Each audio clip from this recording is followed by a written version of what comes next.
ተጠሪ ጨቡዴ ምንድን ነው? ወይ አታውቅም እንደ እኔ የጨቡዴ ነኝ። ሲጀመር ቋንቋችሁን ለምጄ ነው እንጂ ዝርያ የራሱ የሚገርም ከጨቡዴ ነው። ኧረ ፈራ ኡስታዝ። አይ ከምሬ ነው። ከጨቡዴ ብዙ ሰዎች አሁን ከጨቡዴ መሆንን ያውቁኝ። እሺ ስለዚህ መምጣት እችላለሁ ከፈለክ ለማለት ፈልጌ ነው። አሁንም ካልበሻ ችግር የለውም። ጠዋት እንገናኛ ቦሌ። ለምን ጠዋት ይሆናል? እንደዛማ ከሆነ በፕሌን የመጣው ነው የሚመስለው። አሁን ለምን አንገናኝም ነው ጥያቄ። ኦኬ አሁን እኔ አርቅም ትንሽ አትረቅም። ያለበት ቦታ እመጣለሁ። አድራሻህን ብቻ ንገረኝ። በቃ እልክልሃለሁ በውስጥ። ስለዚህ ሜሴንጀር ላይ መገናኘት እንችላለን። ጨቡዴ መሆንህን ማስረጃ እሱ ከሆነ ዋናው ከባድ እሱ አይደል? እንዴት አፋጥኛለን የሰው ፊት። ያው ለዚያራ ስትፈልግ ለማውራት ስትፈልግ ሜሴንጀር ላይ ና። እሺ እሺ እሺ። ጀዛከላህ ኡስታዝ። በርታ፣ አላህ ያበርታ። ያው ፎሎ አድርጌያለሁ ኡስታዝ። እሺ ጥሩ ነው። አስገቡኝ ለሌላም ጊዜ ኢንሻአላህ። እሺ ወሰላሙ አለይኩም። ኧረ አትሰይፉት። አውርቶ አልጨረሰም እኮ ፍጥነታችሁ። አሰይፍ ስችሉበት ምን አለ እንደዚህ የሚሳደብን ሰው እንደዚህ ብትሰይፉ። ወአለይኩም ሰላም ወራህመቱላሂ ወበረካቱ። ማንም ያወራው እኔ ነኝ ኡስታዝ። እሺ በጣም ወዶት እና ማከብሮት ኡስታዝ ነው ወላሂ። እርሱ ላይቭ ላይ ከገቡ ወላሂ ክላስ ትቼ ነው የማዳምጠው። በጣም የሚገርመው እሺ ክላስ ትቼ ነው የእርሶን ትምህርት የማዳምጠው። እሺ አንቺ አትበለኝ እንጂ እርሶን ብትለኝ ችግር የለም። አንቱ እስካሁን ድረስ ማንም ብሎን አያውቅም። እኛ በቤተሰብ ደረጃ አንቱ ተብለን አናውቅም ነበር። እሺ ለውቀቱ ነው ኡስታዝ። እሺ እሺ ቁጭ በል በቃ ምንም ችግር የለውም። እሺ ያው ዱዓ አድርግልኝ። ትልቁ ነገር ዱዓ ነው። እሺ ሀቢቢ አራብ ሲሩ ኡስታዝ ወላሂ ኢንሻአላህ መርሐባ። ዱዓ አድርግ። ዱዓ ነው ትልቁ ነገር ማለት ነው። ሰለምቴ ነኝ። አንዳንድ ጥያቄዎች ምናምን ነበሩኝ እኔ ራሱና ስታስተምር ላኢላሃ ኢላላህ ወላሂ እኔ እንዴት ከስራውን አንዳንድ ሰዎች አሁን እንትን ያበላሻሉ፣ አኽላስ ያበላሽ። አሁን ዱዓ ነው የሚደረገው እንጂ አሁን ጀግና ምናምን አይባልም። ነውር ነው። እንደዛ አትጠቀሙ። ገብቷችኋል? ዲን ላይ እንደዛ ሰው መጠቀም የለበትም። በቃ እናንተ ጸጥ ብላችሁ ዱዓ ማድረግ። ማሞጋገስ ምናምን ነገር አያስፈልግም። ማሞጋገስ ምናምን ለፖለቲካ ለምናምን ነው የሚጠቀመው። ምን ይጠቅመኛል ብታሞጋግሱኝ? ጀግና ምናምን እያላችሁ ብትጽፉ ምንም ጥቅም የለውም። ለኔ የሚጠቅመኝ አጅር የማገኝበት ነገር ዱዓ፣ ሰላቱን ላይ ተነስታችሁ ዱዓ ብታደርጉልኝ ምናምን ነገር ነው። እንደዛ ነው። እንደገና ደግሞ በቃ ጤነኛ እንዲሆን እድሜና ጤና አላህ እንዲሰጠው ምናችሁ ብላችሁ ሰደቃ ብትሰድቁልኝ በስሜ። ለምሳሌ መሳኪኖችን ስታገኙ በስሜ እንትን ብትሉ የሆነ ሰደቃ ብትሰድቁልኝ፣ እንደገና ደግሞ ዱዓ ብታደርጉልኝ እሱ ይጠቅመኛል ለኔ። ግን እዚህ አሁን መታችሁ ምናምን ነገር እንወዳለን ምናምን ነገር ትላላችሁ እና ያ ነገር ራሱ ምንም ጥቅም የለውም። ራሱ አላህ ይወደዳችሁ የበለጠ ያ ፍቅራችሁን መግለጻችሁ ነው። ይገባኛል። ግን ትልቁ ነገር ዱዓ ነው። ራሱ እንትን እንዳያበላሽ ትንሽ ኢኽላስ የሚባል ኮንሴፕት አለ በኢስላም። ምናልባት ክርስቲያኖች ስለማያውቁት ነው። እና እሱ ከሌለው በቃ እዚሁ ነው የሚቀረው። እዚሁ ይቀራል ሁሉ ነገር። በቃ አላህ ዘንድ ምን ማጀር የለውም። ኢቭን መላኢካዎች ራሳቸው እኮ በምንያ እንደተሰራ ራሱ አያውቁም። ዝም ብለው ነው የሚመዘገቡት መላኢካዎችም ራሱ ማለት ነው። እና አላህ ሁላችንም ኢኽላሱን ይወፍቀን ኢንሻአላህ።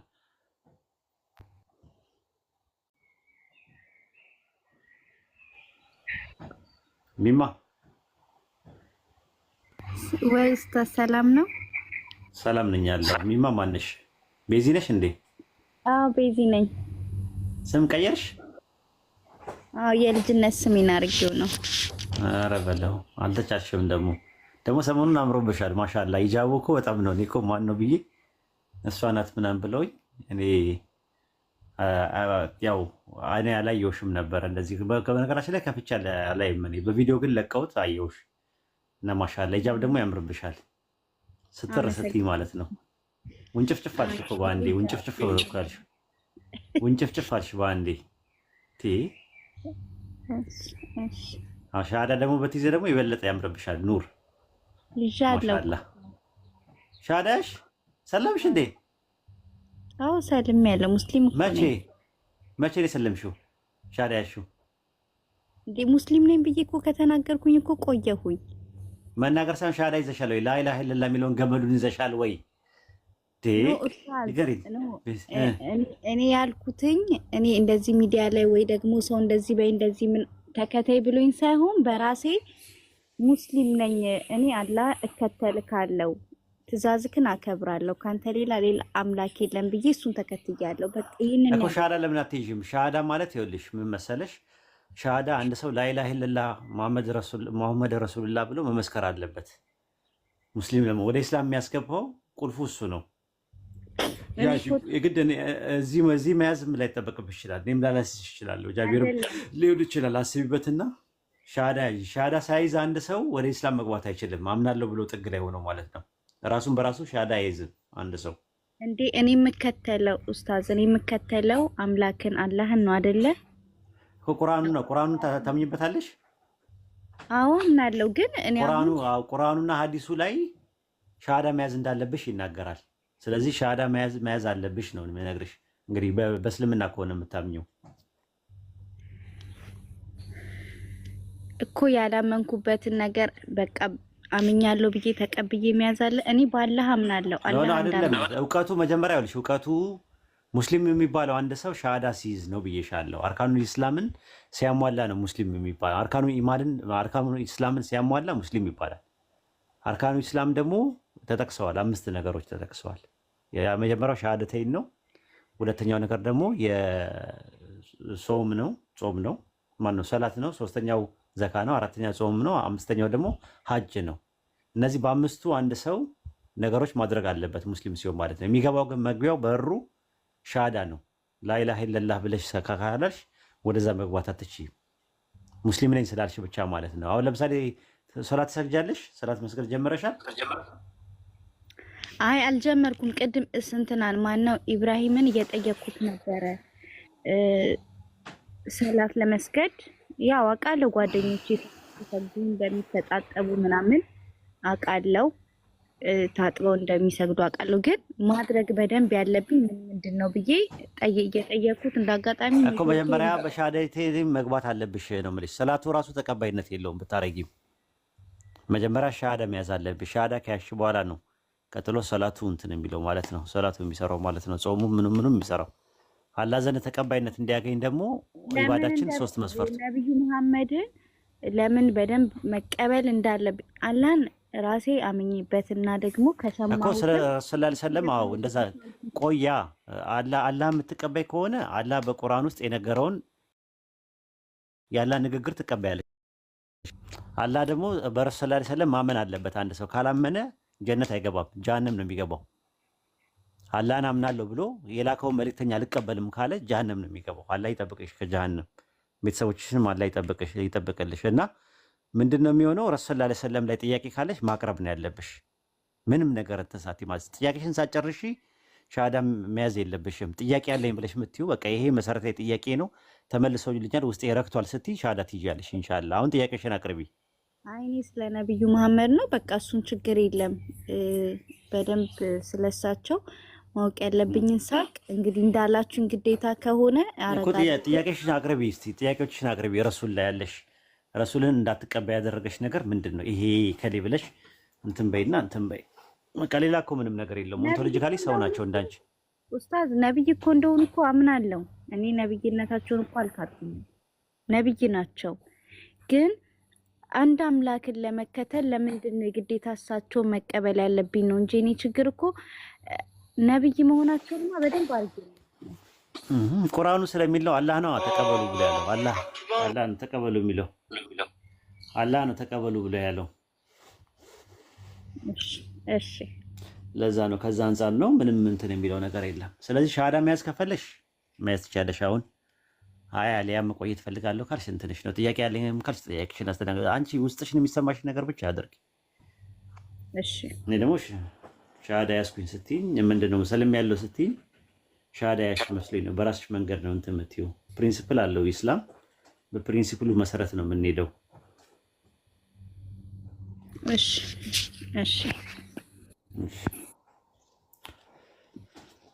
ሌላ ኡስታዝ አይ ችግር የለም እኮ አይ ደስ ብሎኝ ነው። ደስ ስላለኝ እኮ ነው። ደስ ብሎኝ እስልምና ትክክል አይደለም ብዬ የማስብ ሴት እስልምና ሃይማኖት የለም ብዬ የማስብ ልጅ ዛሬ እኔ ሙስሊም ነኝ እና ደግሞ ባላህ አምኛለሁ ማለት በራሱ ይሄ አንድ ነገር ነው። ገባ? ትልቅ ለውጥ ነው። ኧረ እኔ ደስ ብሎኝ እኮ ነው፣ ደስ ብሎኝ ነው ነገር የምትለው ሲገባክ ነው። በነገራችን ላይ አሁን ሙስሊሞች በአጠቃላይ ሁላችሁም በነብዩ መሐመድ በትክክል አዎ ታምናላችሁ። ስለምታምኑም የኔ አለመቀበል ለእናንተ ሊከብዳችሁ ይችላል።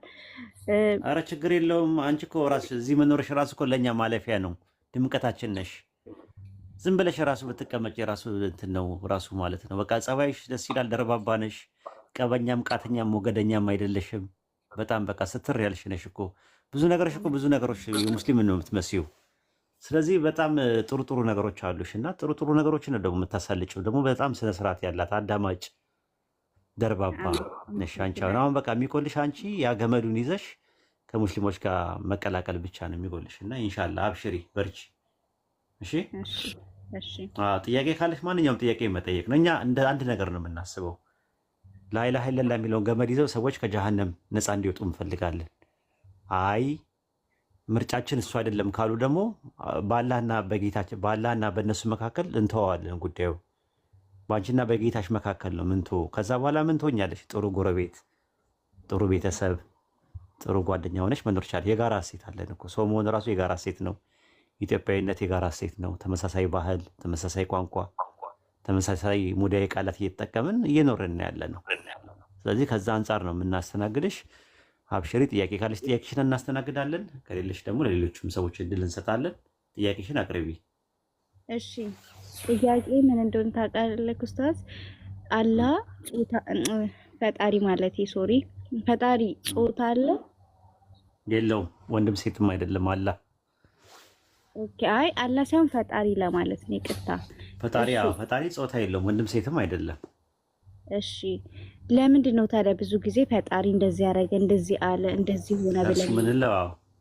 በክርስትናው አላውቅም፣ በእስልምና ግን መልስ አለው። በጣም አሪፍ ጥያቄ ነው ያለው። በእስልምና ውስጥ ሙፍረድና ጀመ የሚባል ነገር አለ። ነጠላና በዚት የሚባል ነገር አለ። ለመጠላ በሚሆንበት ሳይት ማስኩላይን ጀንደር ነው የምንጠቀመው። ለምሳሌ አንድ ቁጥር ስንት ነው? ሙፍረድ ይባላል በአረብኛ። ሙፍረድ ማለት አንድ ማለት ነው ራሱ ማለት ነው። ዋሂድ ማን ነው? ዋሂድ የሚለው የአረብኛው ቃል ምን ማለት ነው? አንድ ማለት ነው። ሙፍረድ ነው። 30 ከሆነ ግን 3 ከሆነ ደግሞ ሙሰና ነው ራሱ። ሙፍረድ ሳይሆን ሙሰና ነው። ማን ነው እንትን ነው ማን ነው ሙሰና አልኩኝ። ይሄ ሙፍረድ ነው። ጀምን ነው የሚያመለክተው። ከአንድ በላይ የሆነ ነገር ነው የሚያመለክተው። አላህ አንድ ነው ወይስ 3 ነው ብለሽ ብትጠይቂ አንድ ነው ራሱ። ለምሳሌ መላእክቶች ብዙ ናቸው። ስለዚህ ቁርአን ላይ አሁን ቃለት የሚል ቃል አለ። ቃለት ማለት አለሽ ነው በአማርኛ የሚሆነው። ቃሉ በሚለው ፋንታ ቃለት የሚል ነው የሚጠቀሙ። ናደት የሚል ነገር ይጠቀማል ቁርአን ላይ የብዙ ቁጥር ሲሆን ሱረቱ ኢብራሂም ምዕራፍ 14 ላይም ለመላእክት ሲጠቀም መላእክቶች አሉ የሚለው በአማርኛ ላይ በአረብኛ ላይ ቃለት ብሎ ነው ያስቀመጠው። ቃሉ ማለት ነው ራሱ። ስለዚህ ብዜት እንደሚያመዛዝ አጥንቶች ለሚለው ቃል የሚጠቀሙ ሄየ እያለ ነው የሚጠቀመው። አጥንቶች ለሚለው አንድ አጥንት ሲሆን ሁወ ብሎ ነው የሚያስቀምጠው። ሄየ የሚለው ነገር ለብዜት ይመጣል። ስለዚህ አላህ ስንት ነው ሲባል አንድ ነው። ስለዚህ አንድ ለሆነ ነገር የምንጠቀመው ሙፍረድ ለሆነ ነገር የምንጠቀመው ማስኩላይን ጀንደር ነው የሚጠቀሙት ግራመር ላይ ማለት ነው። ስለዚህ አላህ ስንት ነው? አንድ ነው። ስለዚህ አንተ አላህን ምንድን ነው የምንለው? አንቲ አንለውም፣ አንተ ነው የምንለው። በአማርኛ አንተ እንደምንለው ማለት ነው። በአረብኛ ደግሞ ሁወ ነው የምንለው፣ እርሱ ነው የምንለው። ሄ አንለውም፣ እርሷ አንለውም። ስለዚህ ያ ነው። ከዛ አንጻር ነው ግራማቲካሊ ነው ራሱ ማለት ነው። ለምሳሌ ጨረቃ ምንድን ነው የምትባለው? አንቺ ነው ወይስ አንተ? ማነው? እርሷ ናት የምትባለው ወይስ እርሱ ነው የሚባለው? ጨረቃ አሰሪውልሽ ሲመልሱልሽ ሙስሊሞች ፍጥነታቸው ጨረቃማ በሴት ነው የምትመሰለው። ቀመር አይደለም። ቀመር አይ በእኛ በኢስላም ነው የምልሽ። ቀመር ምንድን ነው? ሙዘከር ነው ወይስ መዋነስ ነው? ያጀማ ሙዘከር ነው ወይስ መዋነስ ነው? ሁወ ነው ሂየ ነው? እርሱ አይደለም፣ እርሱ። አይሽ ግን ወንድ ነው እንዴ? ጨረቃ ወንድ ነው? ወንድ አይደለም ግን ጨረቃ አይደለም። ፀሐይ ደግሞ ምንድናት? ፀሐይ በምንድን ነው? ሄ ነው ወይስ ሁወ ነው? ፀሐይ እርሷ ነው የሚባለው ለጨረቃ ሲሆን ማለት ነው። ጨረቃ ነው ቁርአን ላይ ፀሐይ እንደዛ ነው። በአረብኛ ፊደሎች 28 ናቸው። 19 ያው ስትሬች ሌተርስ ናት አሊፍ እና በ50 ውስጥ ነው የምትጠቃለለው እና 14ቱ ፊደል ሩፉል ቀመርያ ይባላሉ። 14ቱ ፊደል ደግሞ ሩፉል ሸምስያ ይባላሉ። ገባሽ? እነዛ ፊደሎች አንደኛው ሸምስያ የሚባሉት ሴት ፊደሎች ይባላሉ። ማን ነው በማስኩላይን ናቸው፣ ማን ነው ፌሚናይን ናቸው። ለምሳሌ ሺን፣ ሲን የመሳሰሉት ታ፣ ታ ምናምን የመሳሰሉት 14ቱ ፊደሎች እንደዛ ናቸው። እነ ባ እነ ማን ናቸው? እነ ሚም እነ ምናምን የመሳሰሉት ደግሞ ማን ናቸው? እነ ሌሎቹ ፊደሎቹ ደግሞ በአጠቃላይ 14ቱ ደግሞ ሙዘከር ናቸው፣ ሙአነስ አይደሉም። ግን ጾታ ኖሯቸው አይደለም፣ ፊደሎቹ ጾታ ናቸው አይደለም። ቋንቋው ነው የሚያመጣው። አረብኛ ቋንቋው ላይ እንደዛ አይነት ነገር አለው። ፊደሎቹ 14ቱ ማስኩላይን ናቸው፣ 14ቱ ደግሞ ፌሚናይን ናቸው። ቀመርያና ሸምስያ ተብሎ ለሁለት ይከፈላሉ። ግን ሴቶችና ወንዶች ሆኖ አይደለም እና ከዛ አንጻር ነው የሚታየው ማለት ነው። ይሄ ነው ትምህርታችን። ኡስታዝ አመሰግናለሁ። አይ ቅድምም ከኢብራሂም ሰምቼ ነበር፣ ግን ድጋሚ መስማት ስለምፈልግ ነው የጠየኩትና ኡስታዝ አመሰግናለሁ በጣም። ምንም ችግር የለም። ነፍስ ደግሞ ምን ትባላለች? አሁን ለምሳሌ ነፍስ በአረብኛ ነፍስ ምንድን ናት? ጾታዋ ምንድን ነው? ምን ስንጠራት? ነፍስ ነፍሴ እንትናለች ምናምን እያለች በሴት ጾታ ነው የምንጠራት፣ ግን ሴት አይደለችም። በሴት አንቀጽ ነው የምንጠራት። ስጋንስ ስጋና አካልን ጀሰድ በወንድ ስጋር በወንድ ገብቶሻል ማለት ነው። እያወቅሽ ነው እንትን የምትይው። አሁን የአንቺ ፀጉር ምንድን ነው? ወንድ ነው ወይስ ሴት ነው? ፀጉሬን በላኝ እንደ ወንድ ነው ማለት ነው። እሺ ሌላ ምን አለ በሴት መንጠራው የሰውነት አካል ክፍል? ግን እኮ አይደለም እነዚህ እኮ የተፈጠሩ አካሎች ናቸው አይደለ? ኤግዛምፕል ነው የምሰጥሽ። ኤግዛምፕሎች ነው። ቋንቋ ላይ አንድ ነገር ማስኩላይን ምንድን መሰለሽ ናቹራል ጄንደር እና ግራማቲካል ጄንደር የሚባል ነገር አለ። ላላ የምንጠቀምበት ግራማቲካል ጄንደር ነው። ናቹራል ጄንደር አሁን እኔና አንቺ ወንድና ሴት ነን። አንቺ ሴት ነሽ፣ እኔ ወንድ ነኝ። ናቹራል ጄንደር ይባላል ማለት ነው። ተፈጥሯዊ ጾታ ይባላል ማለት ነው። ይሄኛው ግን ግራማቲካል ነው ራሱ ማለት ነው። ግራማቲካል ነው ራሱ ማለት ነው። አው አይ ይሄ ፍጥረቶችን ሳይሆን ፍጥረቶች እኛም እንደፈለግነው ልንሰይማቸው እንችላለን። ወንድም ሴትም አድርገን ልንሰይማቸው እንችላለን። ግን አላህን ግን ዋናው ነገር አላህን ነገር የምናደርገው አንድ ስለሆነ ነው። አንድ ሙፍረድን ለመጠቀም ቁርአን እንትን ይጠቀማል፣ ሙዘከርን ይጠቀማል። ሙፍረድን ለመጠቀም ነጠላን ለመጠቀም ተባታይን ይጠቀማል ቁርአን። ከዛ አንጻር ነው። አንስታይን ደግሞ የሚጠቀመው ብዜትን ለማመልከት ይመጣል። አላህ ደግሞ አንድ ስለሆነ ከዛ አንጻር እርሱና አንተ እንለዋለን። ይሄ ነው ትምህርታችን። እሺ ኡስታዝ በጣም ነው የማመሰግነው። ተባረኩ። ምንም ችግር የለም። ሌላ ጥያቄ ካለሽም እንመልሳለን፣ እናስተናግዳለን። አይ ለአሁን በቃ ሌላ ሰው ይቀጥል። ለዛ ነው እሱ ማለት ነው።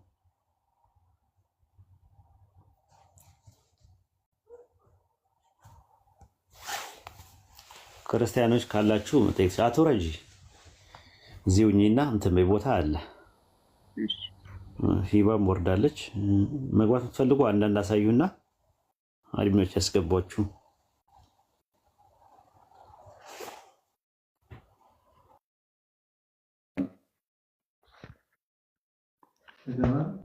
ኡስታዝ አንድ ጥያቄ።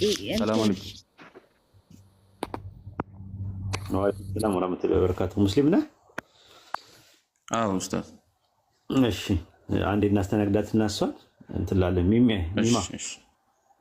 ማሽ ዱዓ ለማድረግ ማለት አይደለም፣ ሰላት ለማድረግ ከአንድ ሴት የማይፈቀዱ ምንድን ናቸው? ማድረግ የሌለባት ነገሮች ሰላት ልታረግ ስትል። ሰላት ሸርጡን ነው ሰላት ለማድረግ የአስፈላጊነት ቅድመ ሁኔታና የበቂነት ቅድመ ሁኔታ ተብሎ ለሁለት ይከፈላሉ። የሰላት ቅድመ ሁኔታዎች በሁለት ይከፈላሉ ማለት ነው። የአስፈላጊነት ቅድመ ሁኔታ የሚባለው አንደኛ የሰውየው ሙስሊም መሆን አለበት። ሰውየው ሙስሊም መሆን አለበት። የአስፈላጊነት መጀመሪያ አስፈላጊው ነገር ሙስሊም መሆን አለበት። ሻሃዳ ይዞ መግባት አለበት። የበቂነት ቅድመ ሁኔታ የሚባለው ነገር ደግሞ አንደኛ ውዱ ማድረግ አለበት፣ ትጥበት ማድረግ አለበት። ከዛ በኋላ ደግሞ ቂብላ እንትን ማለት አለበት። ሶስተኛው ደግሞ ንያ መነየት አለበት። ቦታው ደግሞ ያልነጀሰ መሆን መቻል አለበት። እነዚህ ነገሮች ናቸው። ከዛ በኋላ የሚባሉ ሶላት ላይ የሚባሉ ነገሮችን ምን ማለት እንዳለብሽ ትምህርት አለ ማለት ነው። ከፈለግሽው እንትኑን ራሱ ትምህርቱን ይልኩልሻል ሰዎች። አንቺ ከወደድሽው እንትን ካልሽው ሻሃዳን ባሊዝ እንደዚህ እንደው አንዳንድ ፕራክቲስ ላድርጋቸው ብለሽ ብትይ ሻሃዳ ከያሽ በኋላ ይቀልሻል ራሱ ማለት ነው። እና ማን ሊላክብሽ? እህቶች አሉ? እስቲ አንድ እህት ካለች በውስጥ እንድታወራሽ።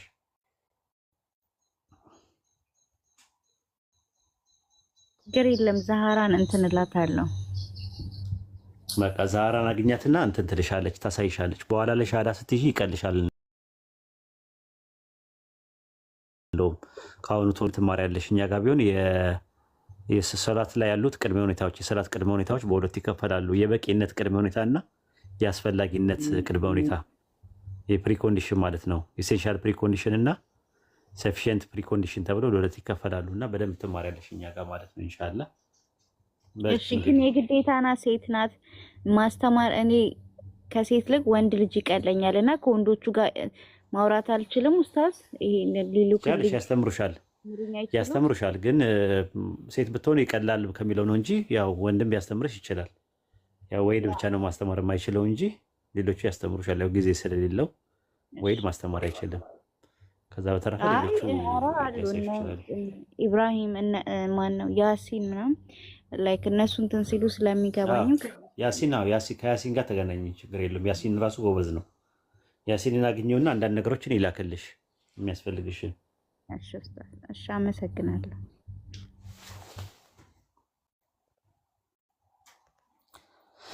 አንተን መከተል ነው። እናንተ ይሁን። ሰላም ላንተ ይሁን። ሰላም ኡስታዝ፣ ጥያቄ ይቀበላሉ መሰለኝ? አዎ ጥያቄ እንቀበላለን። ኦኬ፣ መጠየቅ እችላለሁ? ትችላለህ። አላህ አንድ ነው ብላችሁ ነው የምትሉን፣ ግን ቁርአኑ ግን አንድ እንዳልሆነ ነው የሚነግረን። ስንት ነው ይላል ቁርአን? ቁጥር አላስቀመጠም፣ በጣም ብዙ መሆኑን ነው የሚያሳየው። በምን አወቅ? ሱረቱል መርየም 68 እስቲ አንብቡና አስረዱ። ምን ይላል? አንብቡትና አስረዱ። አንተ አንብቦ። አንተ እኮ ነው ያልከው። እንትኑ አፈርማቲቭ ነው የሚጀምረው። እሺ በትልቁ አልኩኝና ላንብብላችሁ። አንብበውና ንገረን። አንተ እኮ በትልቁ አልኩኝና ገብቼ እንትን ነው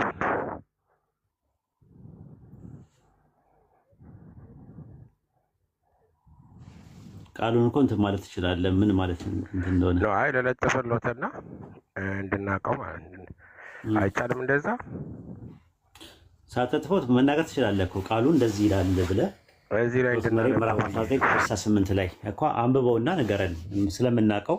ኦኬ፣ እዚህ ላይ ያነበብኩት እንትን እኮ አንብበዋ። በጌታ እንምላለን ይላል። ሰይጣንንም ጋር በእርግጥ እንሰበስባቸዋለን፣ በገሃነምም ዙሪያ የተንበረከኩ ሆነው በእርግጥ እናቀርባቸዋለን ይላል። አዎ፣ ስለዚህ እንትን አናይም የነበረው ነህኑ የሚል ነገር ይጠቀማል አይደል? ነህኑ የሚል ነገር ይጠቀማል። ነህኑ እንዴት ነው? አና ማለት እኔ፣ ነህኑ ማለት እኛ እያለ ይጠቀማል አላ በቁርአን ውስጥ እኮ። ይሄንን ገባኝ። እዚህ ጋር ብዛነቱን ነው የሚያሳየው አይደል? እሺ፣ ብዛነቱን አያሳይም ነው የምነግርህ። ማለት ስለማታውቀው ነገር ጥያቄ ከሆነ የጠየቀው መልስ ስለምናውቀው ችግር የለውም እኮ አልኩህ። ጥያቄን ብቻ አቅርብ ነው የተባልከው። ይኸው አስቀምጬልዎታለሁ። ብዛነቱን አይደለም የሚያሳየው? አያሳይም። ለምሳሌ በአረብኛ በእንግሊዝኛ ዩ ስትል ምንድን ነው ትርጉሙ? ኤግዛምፕል ነው የምሰጠህ። ከዛ ወደ አረብኛ እገባለሁ። ይህንን ቃል መጠቀም የሚችለው አላህ ብቻ ነው ነው አይደለም? ተረጋግተህ አዳምጠኝ። ዩ ስትል ምን ማለት ነው በእንግሊዝኛ? ዩ ስትል ዩ ማለት ምን ማለት ነው በእንግሊዝኛ ትርጉሙ ወደ አማርኛ ስትመልስ? አንተ፣ አንቺ፣ እናንተ መሆን ይችላል አይደል?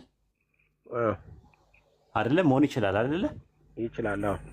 አዎ። በአረብኛ ነህኑ የሚለው ቃል ሁለት ትርጉም አለው። አንደኛው ታዚም ይባላል፣ አንደኛው ደግሞ ጀም ይባላል።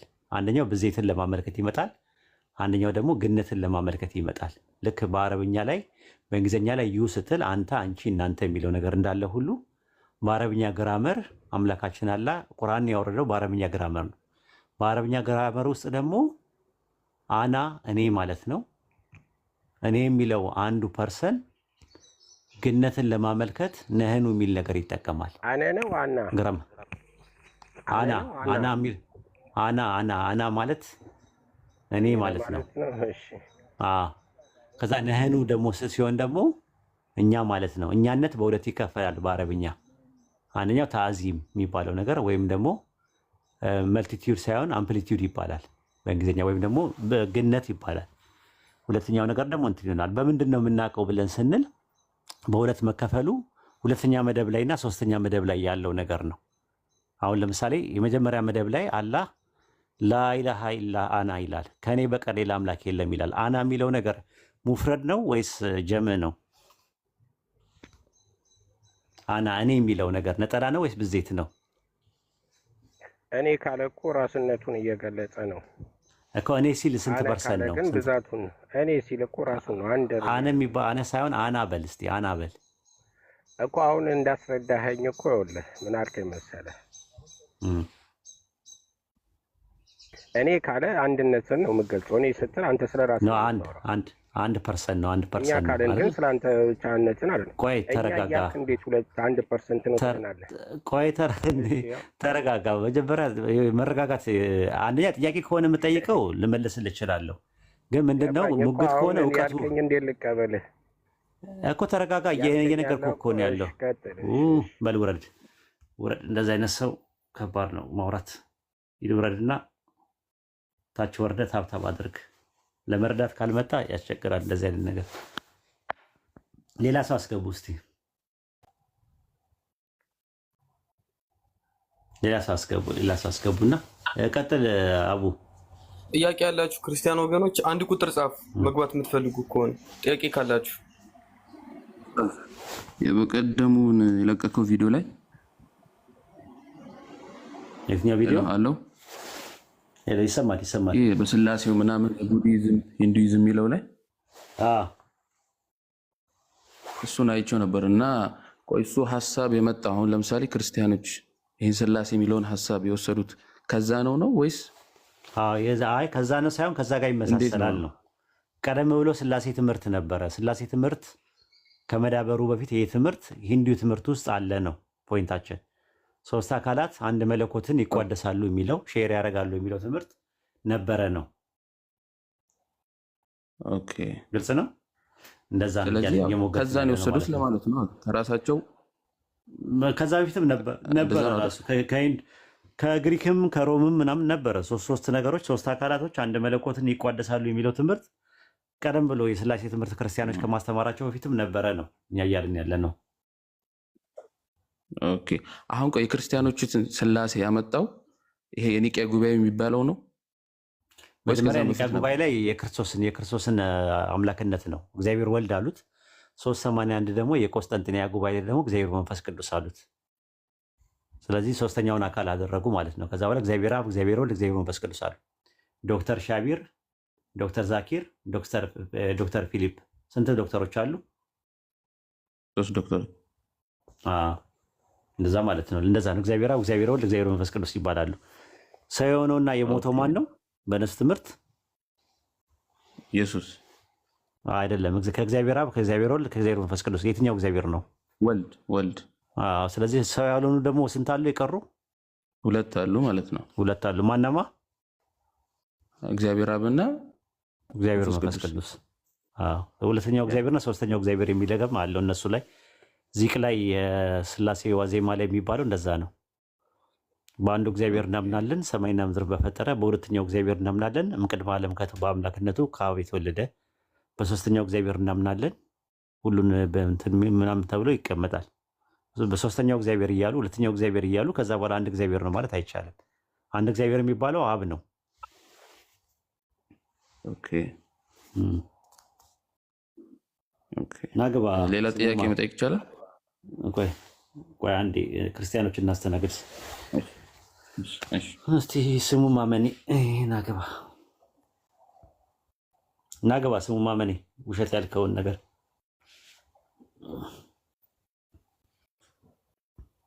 ሪኩዌስት ልኬልሃለሁ ግባ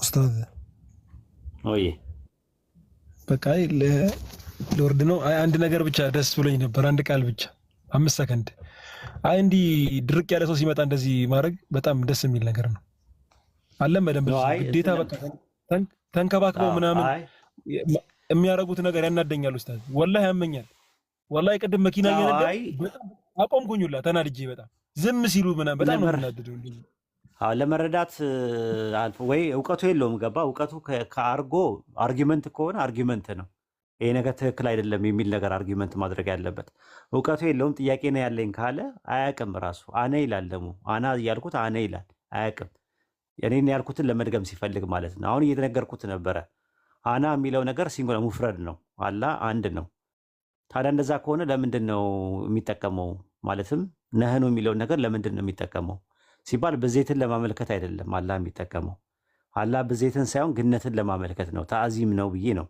መልቲቲዩድን ሳይሆን አምፕሊቲዩድን ለማሳየት ነው ብዬ ግራማቲካሊ በአረብኛ ውስጥ ነህኑ የሚለው ነገር ሁለት አይነት ትርጉም እንዳለው እኛነት በሁለት እንደሚከፈል የግነትኛነትና የብዜትኛነት ብዬ እየነገርኩት እያለ ዩ የሚለው የእንግሊዝኛው ቃል ስለው አላቅም አለ አውቆ ዩ ማለት አንተም አንቺም እናንተም ይሆናል ሲተረጉ ስለዚህ የትኛውን ነው የሚጠቀመው የሚለው ነገር እንትኑ ነው የሚሆነው እንትኑ ኮንቴክስቱ ነው የሚወስነው አላህን በሁለተኛ መደብ አንተ ነው የሚሉት ላኢላሃ ኢላ አንተ ሱረቱ አንቢያ ምዕራፍ 21 ቁጥር 87 ላይ ዩኑስ ሲናገር ማለት ነው አንተ አንቱም አይልም አንቱማም አይልም ሙሰናም የለም ጀምዕም አይጠቀምም ሁወ ነው የሚለው የሚጠቀመው ሶስተኛ መደብ ላይ ሁም የሚል ነገር የለም ሁማም የሚል ነገር የለውም ስለዚህ ከዚህ አንፃር ላስረዳው ልሞክር ስል እንትን ይላል ይሄኛው እንዴት ላድርገው ምናምን ነገር ይላል ይሄ ዝም ብሎ እንትን ማለት ነው ከዛ በኋላ አልተመለሰልኝም ለማለት ማለት ነው እና አገባቡ መጀመሪያውንም እንደዛ ነው የተረጋጋ መንፈስም የለውም ትንሽ ያቆነጠንጠዋል ሬስትለስ ነው እንትኑ እኮ ነው እንደዛ የሚያደርጋቸው በነገራችን ላይ አላህ ምን ይላል በነዛ በሚያሻርኩት ላይ እንትን ይልክባቸዋል ራሱ ይሄ ምንድነው የሚባለው እርጋታ ስለሌላቸው ይሄ ምንድነው የሚባለው ጠፋኝ እንትኑ ማለት ነው ይሄ ምንድነው መረጋጋት ተቃራኒ ምንድነው በነዛ በካዱት ልብ ውስጥ ምን እንጥላለው ነው የሚለው አላህ አሳውሱኝ እስቲ በአማርኛ ላይ ሩዕብ ነው ፍርሃት ሌላ እንትንም አለው የመረበሽ ነገር አለ ውስጣቸው እንደ ነገር አላቸው እና እንደዛ ነገር ስላላቸው ይረበሻሉ አይረጋጉም ያ ነገር ሲወጣ ነው እንትን የሚሉት ማለት ነውና ከዛ አንፃር ነውና ቢረጋጋ ጥሩ ነበር ብናወራው ደግሞ ትልቅ ሰው ነው ያስታውቃል ሳውንድ ትራኩ በተኑን ስጫ ነው ትልቅ ሰው ነው 40 ቤት ውስጥ ምናምን ይመስላል ግን እንደ ህፃን ነው የሚያደርገው ተረጋግቶ እንኳን ማውራት አልቻለም ኡስታዝ እኔ የትኛው መሰለ ወአዕሪض عن الجاهلين ይላል ቁርአኑ ራሱ ማለት ነው እና አንዳንዴ እንደማትከበባ ካወቅ እንደዚህ አይነት በጣም ነው ደስ ይለኝ እንዴት እንደረካውኝ والله العظيم እንዴት እንደረካው ቀጥሎ በቃ እንትን ባለጌዎችን ግን ተዋቸው የሚለው ነው አዎ እንደዚህ መሆን በቃ እንትን ማለት የለብህም በቃ አንዳንዴ የግድ በነገራችን ላይ አረብኛው ጃሂል ነው የሚለው አዎ ለምን እንደዛ እንዳለው ታውቃለህ እሺ ብልግና ካለማወቅ ይመጣል በቁርአን ሴንስ የሚያደርጉ ነገሮች ማወቅ አሊምና ጃሂል ሁለት በሁለት ነገር አሁን ለምሳሌ አላህን የሚፈሩት እነዛ የሚያውቁት ብቻ ናቸው ይላል ቁርአን ላይ ተው ከሆነ በትክክል አዎ ኢነማ ያሻአላህ ምን ይባዲህ ዑለማ ከሴንስ ጋር ነው የሚያመጣው ማወቅ የሚለውን ስለ እውቀት አይደለም ስለ ኢንፎርሜሽን ስለመሰብሰብ አይደለም የሚያወራው ይሄ ሴንስ የምታደርገው ነገር የለም አሁን ለምሳሌ ሴንስ የምታደርገው ነገር የለም እሱ ነገር ሲመጣ ተቋ ይመጣል ሴንስ ማለት ነው በቃ አላህ ይሰማኛል ያየኛል ያውቅብኛል ብለ ሴንሱ ሲሰማና ስታቀው ያኔ አላህን ትፈራዋለህ ማወቅ የሚለው ነገር ከዛ ጋር ነው የተያያዘው የዚህ ጋር ደግሞ ስትመለከተው ደግሞ ይሄ ብልግና ነው ያያያዘው ጃሂል የሚለው ነገር ኢንፎርሜሽን ካለመሰብሰብ ብቻ አይደለም ባዶነት ከባዶነት ጋር ነው አብሮ የሚያያይዘውና ብልግና የሚመጣው የጨዋነት አለመኖር ነው ሀያ ሲጠፋ ነው ረሱል ሰለላሁ ዐለይሂ ወሰለም በሐዲስ ላይ ምንድነው ያሉት ሀያ ከኢማን ነው አሉ ኢማን ወደ ጀነት ይመራል አሉ ብልግና ደግሞ ከምንድን ነው አሉ ከኩፍር ነው አሉ ኩፍር ደግሞ ወደ እሳት ይመራል ብለዋል ምን ያህል የተያያዘ ነገር እንደሆነ ከኩፍር ጋር የተያያዘ ነው ብልግናው ራሱ ትክክል። አሁን ያልከው ላይ ምንም ልጨምርልህ መሰለህ? ሱረቱ ኒሳ ላይ ያለው አላህ ስለ ተውበት ሲናገር አይተዋል ያለው ወለይሰ ምንድነው? ወለይሰት ተውበቱ ሊለዚነ ያዕመሉነ ሱአ ብሎ ምንድነው? ኢነመ ተውበቱ ዐለላሂ ሊለዚነ ያዕመሉነ ሰይአት ብሎ ثم يتوبون من قريب ብሎ ይላል። ከዛ በኋላ ግን ቢጀሃላ ይላል። አይተዋል? ባለማወቅ የሚሰሩት የሚለውን ማለት ነው። አለማወቅ ሲባል ዕውቀት የሌለው ሰው አይደለም። እንደዚህ ከሆነ ሁሉም ሰው ተውበት አይኖረውም። ገብቷል? ያ ቃል ግን ያወቀው ነገር ያልገዛው ሰው ነው። አንተ እንዳልከው ነው። ይሄንን ለጣናከ ወለይሰት ተውበቱ ለለዚነ ያዕመሉነ ሰይአ ቢል የሚለው ላይ እሱ ጋር ማለት ነው። አላህ ሱብሓነሁ ወተዓላ ሲጠቅሰው ተውበት የሌላቸው ሰዎች ብሎ ሲጠቅሳቸው በጀህልና የሰሩ ሰዎች ናቸው ሲባል ዒልም የሌላቸው ማለት አይደለም። ሐራም መሆኑን ሊያውቅ ይችላል። ግን አንተ ያልከው ነው። ይሄ ልብ አንተ በገለጽክበት አማርኛ ነው የሚገልጽ። አዎ ሴንስ ማለት ነው። ሹክራን ጀዛከላህ። ሹክራን ሰላም አለይኩም። እሺ ክርስቲያን አቤት። እንዴት ነህ? ሰላም ነው? ሰላም። እሺ ጥያቄ አለ? አዎ ጠይቅ።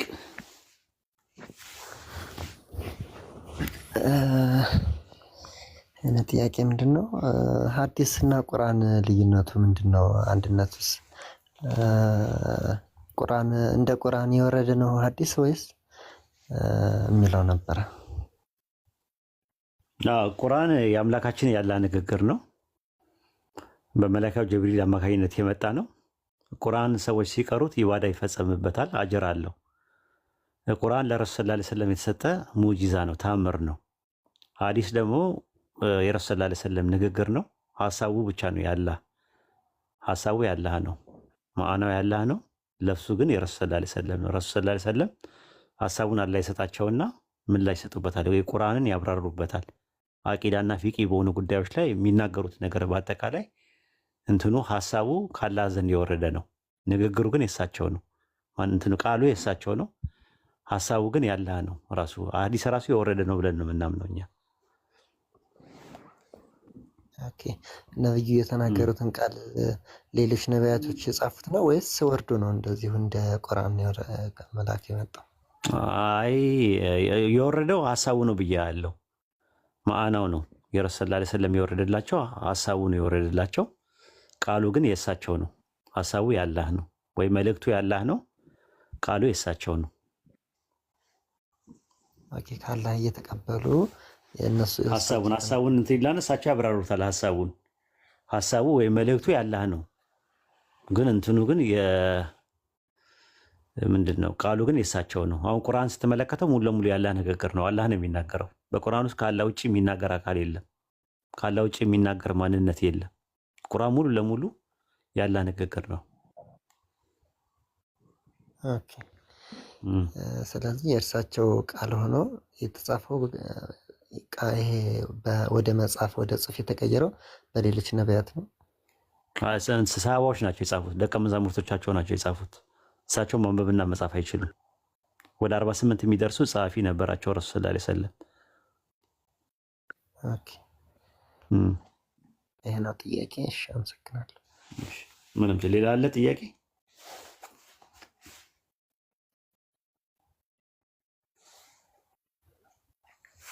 ሌላ ጥያቄ አለ?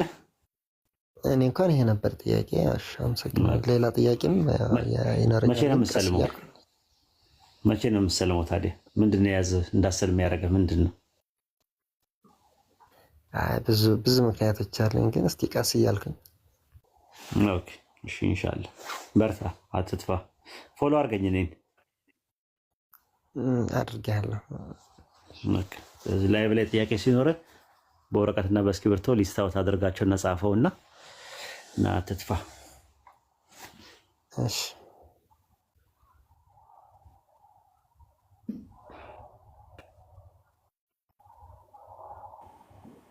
ጥያቄ ያለው ቀጥል።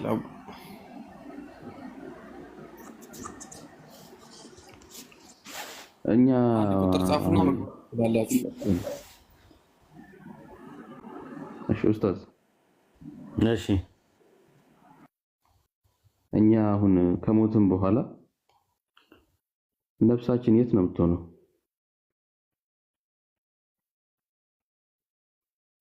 ወደ አላህ ነው የሚመለሰው። የካፊርም የሙስሊምም ነፍስ ወደ አላህ ይመለሳል። ከተመለሰ በኋላ ግን በርዘኽ የሚባል ነገር አለ። ሰምተሃል? ስለ በርዘኽ መሀል ላይ እንትን የሚለው አለ። ሰምተሃል? ስለ በርዘኽ ፓርቲሽን አለው ራሱ እንደዛ አለው እና በርዘኽ የሚባል ነገር አለ። ሁለቱ እንዳይገናኙ በርዘኽ የሚባል ነገር አለ። ሱረቱ ሙእሚኑን ምዕራፍ 23 ቁጥር 100 ላይ ከስተፊታቸው እስከሚቀሰቀሱበት ቀን ድረስ ግርዶ አለ ይላል። ግርዶ የሚለው የአረብኛው ቃል በርዘኽ ነው የሚለው ራሱ ማለት ነው። ለምን በርዘኽ ማለት ምን ማለት ነው ብለህ ስትል ሱረቱ ራህማን ምዕራፍ 55 ቁጥር 19 ላይ ሁለቱ ባህሮች የሚገናኙ ሲሆን ለቀቃቸዋል፣ እንዳይገናኙ በመካከላቸው ጋራጃ አለ ይላል። አንዱ በአንዱ ላይ ወሰን አያልፍም ማለት ተመልከት፣ ስትመለከተው ማለት ነው። እና ምን የትኛው ባህር ስንል እነ ጥቁር ባህር፣ አትላንቲክ ውቅያኖስ፣ ባልቲክ ባህር የሚባለው፣ ፓሲፊክ ውቅያኖስ፣ ሜዲትራኒያን ባህር ውሃውና ጨዋማና ጣፋጭና መራራ አለው። ውሃው መራራ ውሃና ጣፋጭ ውሃ አለው ይዘዋል። ሁለቱ ግን ባህሮች እንዳይገናኙ በመካከላቸው ምን አለ? በርዘኽ አለ። በሱረቱ ፉርቃን ምዕራፍ 25 ቁጥር 53 ላይ እንደዛ ነው። እርሱ ያ ሁለቱም ባህሮችን አጎራብቶ የለቀቀ ነው። ይህ ጥም የሚቆርጠው ጣፋጭ ነው፣ ይህ የሚመርጨው ነው። በመካከላቸው ከመቀላቀል መለያና የተከለከለ ገርዶ ያደረገ ነው አለ። በሱረቱ ነምል ምዕራፍ 27 ቁጥር 61 ላይም እንደዛ ነው። በሁለቱ ባህሮች በጣፋጩና በጨው መካከል ገርዶ ያደረገ ይበልጣልን ወይስ የሚያጋሩት እያለ ይናገራል። ስለዚህ በመካከላቸው ምን አለ? እንዳይገናኙ ምን አለ? የሆነች ከርተን ነገር አለች፣ በጣም ስስ ነገር አለች። አይተህ ከሆነ በሳይንስ እንደምናየው ማለት ነው። ባህር ልክ እንደዛው ሰው ከሞት በኋላ በሚሄድበት ሰዓት ወደ አላህ ሲሄድ እንዳይገናኙ በመካከላቸው ምን አለ? ግርዶሽ አለ። በሱረቱ አዕራፍ ምዕራፍ 7 ቁጥር 46 ላይ በመካከላቸው ግርዶሽ አለ ይላል። ከዛ በኋላ የጀነት ሰዎችና የእሳት ሰዎች የሚባሉ አሉ። ገብተዋል? ካፊሮቹ የሚሄዱት ወዴት ነው? ወደ እሳቱ ነው የሚሄዱት። እንደና ደግሞ እነዛኞቹ ደግሞ የሚሄዱት ወዴት ነው? ወደ እንትን ነው። ሁለቱ ግን እንዳይገናኙ ምን አለ? በመካከላቸው ግርዶ አለ ማለት ነው። አይተህ ከሆነ ያወራሉ ሁላ እኮ ሱረቱ አዕራፍ ምዕራፍ 7 ቁጥር 4 ላይ የገነት ሰዎች የእሳት ሰዎችን ጌታችን ቃል የገባልን እውነት ሆኖ አገኘን፣ ጌታችን የዛተባችሁ እውነት ሆኖ አገኛችሁትን ሲሉ ይጠራራሉ። ግን በመካከላቸው ምን አለ? ግርዶሽ አለ። አዎ አገኘን ይላሉ። በመካከላቸውም ያለ እርግማ በበዳዮች ላይ ይሁን ሲል ለፍላፊው ይለፈልፋል፣ ጠሪው መላኩ ማለት ነው። ከዛ የእሳት ሰዎችም የገነት ሰዎችን በእኛ ላይ ከውሃ አፍስሱብን፣ አላህ ከሰጣችን ሲሳይ ጣሉብን ብለው ይጠሯቸዋል። እነርሱም አላህ በካዶች ላይ እርም አድርጓል ይሏቸዋል። ያወራሉ። የጀነት ሰዎችና የእሳት ሰዎች በመካከላቸው የሆነ ግርዶሽ ነገር አለ፣ በርዘኽ የሚባል ነገር አለ። ይህንን የሚያመለክተው ማለት ነው። አላህ የጀነት ሰዎች ይበለን። አሚን አሚን። ስለዚህ ኡስታዝ ቆይ አሁን የሆነ ቦታ ላይ ነፍሳችን የተወሰነ ጊዜ ላይፍ አላት ማለት ነው። ሩሃችን ነው የሚሄደው። ሩሃችን ነው የሚሄደው።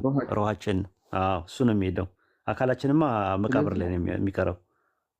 ሩሃችን ነው የሚቀረው። ይሄ ብቻ ነው የሚቀረው ማለት ነው። ጀሰድ ነው እንትን የሚለው ማለት ነው አይደለ?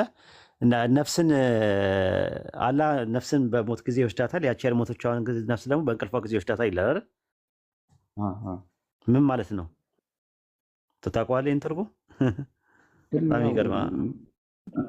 ነፍሳችን እዚህ ጋር የለችም ስንተኛ ማለት ነው እኮ። ምንድን ነው በእንቅልፏ ጊዜ ይወስዳታል ሲባል ምን ማለት ነው? ትሞታለች አይደለም። በእንቅልፏ ጊዜ ይወስዳታል ሲባል አንተ ተኝተህ በእንቅልፏ ጊዜ ምንድን ነው የሚወሰደው? ነፍስ ትለያያለች አይደል ከስጋ ጋር? አይደለም። ሰው ሲተኛ ያለ አይን ያያል፣ ያለ ጆሮ ይሰማል፣ ያለ አፍ ይናገራል፣ ያለ እግር ይሄዳል። ምንድን ነው ታውቀዋለህ? የህልም ዓለም ኤክሰርሳይዝ እያደረግህ ነው። አዎ ሞትን ኤክሰርሳይዝ እያደረግህ ነው። ሱረቱ ዙመር ምዕራፍ 39 ቁጥር 42 ላይ እንደዛ ነው የሚለው። አላህ ነፍሶችን በሞታቸው ጊዜ ይወስዳቸዋል፣ ያቺ ያለሞተችዋን ነፍስ ደግሞ በእንቅልፍ ጊዜ ይወስዳታል አለ። ስለዚህ በእንቅልፍ ጊዜ ያለ አይን የምታየው፣ ያለ ጆሮ የምትሰማው፣ ያለ አፍ የምትናገረውና ያለ እግር የምትሄደው ነገር የነፍስን ኤክሰርሳይዝ እያደረገ ነው። ሩህ ኤክሰርሳይዝ እያደረገች ነው በእንትን ጊዜ ማለት ነው። አይሰማም ራሱ። ልክ ደግሞ እንቅልፍ ደግሞ ከማን ጋር ነው የሚመሳሰለው? የማን ወንድም ነው? ረሱል ሰለላሁ ዐለይሂ ወሰለም የማን ወንድም ነው ብለዋል? የማን ወንድም ነው? እንቅልፍ የሞት ወንድም ነው ብለዋል። ወንድሙ ነው ራሱ ማለት ነው። እንቅልፍ መቼ እንደሚመጣ መቼ እንደሚወስድ ታውቀዋለህ? ሲወስድ ታውቀዋለህ? አታውቀውም። ሞትም እንደዛ ነው፣ ተመሳሳይ ናቸው። ለዛ ነው ያ በሌሊት የሚያስተኛችሁ የሚለው የአረበኛ ቃል የሚወስዳችሁ ብሎ ነው የሚያስቀምጠው። ትወሰዳለህ ራሱ ማለት ነው። ረሱል ሰለላሁ ዐለይሂ ወሰለም በሐዲስ ላይ አላህ ሩሆችን በእንቅልፋቸው ጊዜ ይወስዳቸውና ከዛ በኋላ ምን ይላቸዋል? ያመጣቸዋል ብለዋል። ዱዓም ስናደርግ ምንድን ነው እናንተ የምትለው? ጠዋት ላይ ስትነቃ ምንድን ነው የምትለው? ዱዓ ስታደርግ ላሞተንና ሕያው ላደረገን እንል የለ? ስለዚህ በቃ ከሞት ጋር ተመሳሳይ ነው እንቅልፍ። ግን ኡስታዝ አሁን ሞት ላይ ያለ ማለት ነው አንድ ሰው ምድር ላይ ስላለው ነገር ምንም አይነት እንትን ግን አይደርሱም አይደል? መረጃ ከዚህማ ኮሚኒኬሽን የምታደርግበት ዲኮምፖስት ያደርጋል እኮ ከአተምና ከሞለኪውል ኮምፖስት ያደረገው ነገር ዲኮምፖስት ያደርጋል። ኬሚካል ሪአክሽን እና ሜካኒካል ፈንክሽኑ ይቆማል። ለምሳሌ አይን ምናምን የምትለው ፊዚካል ወርልድ ጋር ነው የምትገናኘው። እኔ አሁን ከአንተ ጋር እያወራ ያለሁት በአፌ ነው አይደለ? ከዛ በአካል ደግሞ ሳገኝ ደግሞ በአይኔ ያያለሁ አይደለ? አንተ ስታወራ በምን ያዳምጣለሁ? በጆሮ። በቃ እነዚህ ነገሮች ዲኮምፖስት ያደርጋሉ። አፈር ነው የሚሆነው።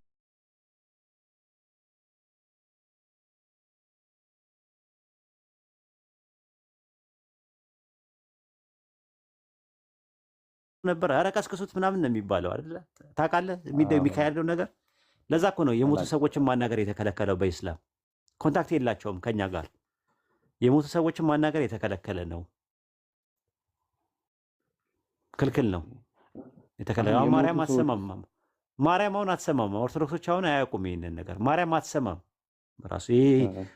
እሷ ምናልባት አድርጋለችም ብሎ ሊወስድ ይችላል። በታደርግም እንኳን መላእክት ልክ እንደ መላእክት ነው የሆነችው። እሺ ማለት ምንድነው? በቃ ውስንነት አለባት። የመስማት የማየትና የማወቅ ውስንነት አለባት። አሁን ገብርኤል አሁን ውስንነት አለበት። አልሞተም፣ ሕያው ነው። ግን ገብርኤል ሁሉንም ነገር መስማት አይችልም፣ ሁሉን ነገር ማየት አይችልም፣ ሁሉ ነገር ማወቅ አይችልም። በሁሉ ነገር ላይ ችሎታ የለው፣ መለኮት አይደለም እሱ። ስለዚህ ማርያም አትሰማም፣ ተክለ ሃይማኖት አይሰሙም፣ አቡነ አረጋዊ አይሰሙም፣ አቡነ ሀብተ ማርያም አይሰሙም፣ አቡነ እስትንፋሰ ክርስቶስ አይሰሙም። በቃ ዲኮምፖስት አድርገዋል። ሰዎች ናቸው። ቀጥል ኡስታዝ። አሁን ሌላ ደግሞ አሁን የሞቱ ሰዎች ሁሉም በርዘፍ ላይ ናቸው ካልን በርዘፍ ላይ ይገናኛሉ እርስ በርስ ለሞቱት እና የሞተው ጀነት ውስጥ ያሉ ይገናኛሉ፣ እሳት ውስጥ ያሉ ይገናኛሉ። ግን በሩቅ ሆነው እኮ ነው እንደዚህ ይነጋገራሉ ይላል። የሆነ እንትን ናት እኮ በርዛህ የሚባለው ነገር ጋራጅ ነው ራሱ። ጋራጅ ማለት የሆነ መጋረጃ ነው፣ የሆነ አንድ ነገር ነው ራሱ። የሆነ ልክ ባህሮቹ አላየህም? ባህሮቹ ሁለቱ ባህሮች እንዳይገናኙ የሆነ ስስ ነገር አለው። አላየህም? እንትን ላይ ልክ እንደዛ ነገር ስስ ነገር አለ። ግን እንዴት እንደሆነ አናውቀውም ራሱ። የሚቀጥለው ዓለም አናውቀውም ራሱ። አላህ በቁርአን ውስጥ ምንድን ነው የሚለው? ስለ ሩህ ይጠይቀዋል። ሩህ ከጌታዬ ነገር ነው ከእውቀትም ጥቂት እንጂ አልተሰጣችሁም እና በላቸው ይላል በሱረቱ ለኢስራ ምዕራፍ 17 ቁጥር 85 ላይ ራሱ ማለት ነው። እንደገና ደግሞ በእውነት የካህዶች መጽሐፍ በእርግጥ በሲጂን ውስጥ ነው ይላል። ሲጂን ታውቃለህ? አላውቅም። ሲጂን ማለት እንትን ነው እንጦሮጦስ ብሎ የሚባለው ነገር ማለት ያኛው እንጦሮጦስ ነው የእሳቱ ያለው ማለት ነው። ይሄኛው ደግሞ ያለው ደግሞ በምን ውስጥ ነው ያለው አለ? ኢልዩን ውስጥ ነው አለ። ታውቃለህ? ኢልይን ወይም ኢልዩን የሚባለው እሱ ደግሞ ምንድነው? አርያም የሚባለው ማለት ነው። አርያምና እንጦሮጦስ ናቸው ሁለቱ ማለት ነው። ለሁለት የተከፈሉ ናቸው። አላህ የጀነት ሰዎች ይበለን።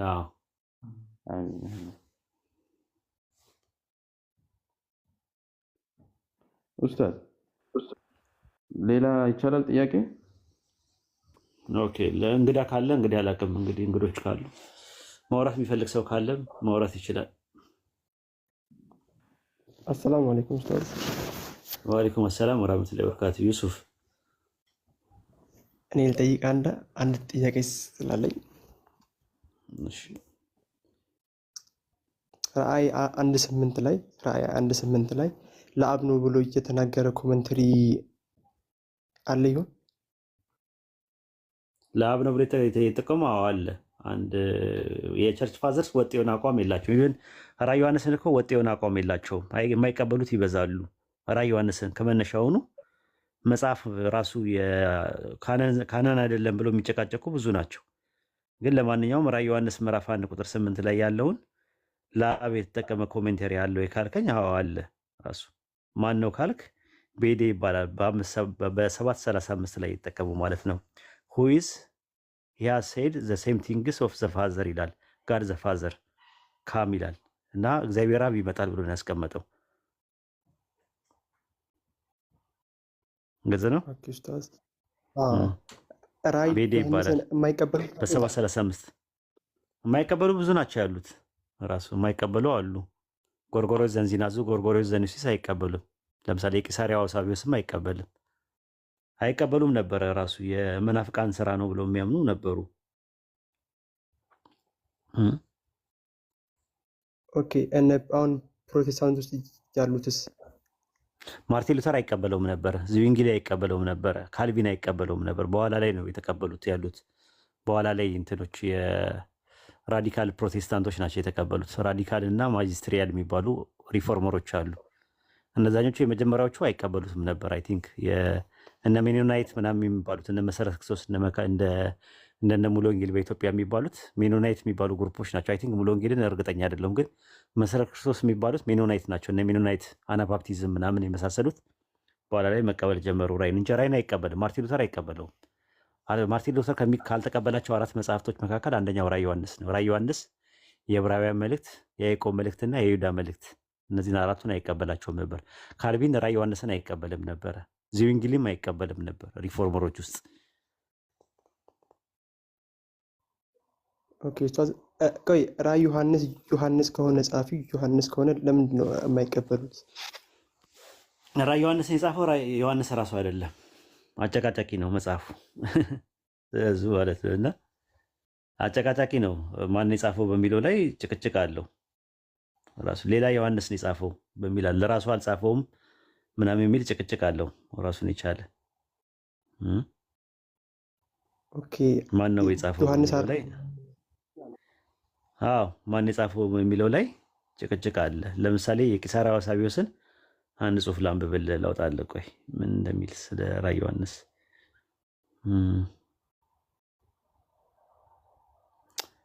ምን ይላል